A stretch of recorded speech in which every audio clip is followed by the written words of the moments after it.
Room 405 Bulacan sa Castro niya matulog before matulog si Papa kay para mag meditation mi sa Biblia niya wato na to na mahimong maayos ang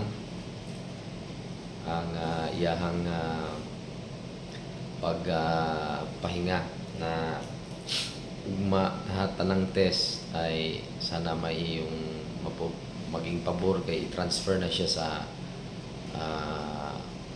regular room, mga private na unta dili ma-positive sa COVID kay gitest magod. So ana mo ni room ni Papa. Yan. Yan. So private room ni 5,000 ang adlaw kay isolation room ang gune protocol mo na sa ospital. Yan, isolation room mo nang kailang nila na ibutang. So usar ka buk magbantay dapat. So mo nang niuli si Mama.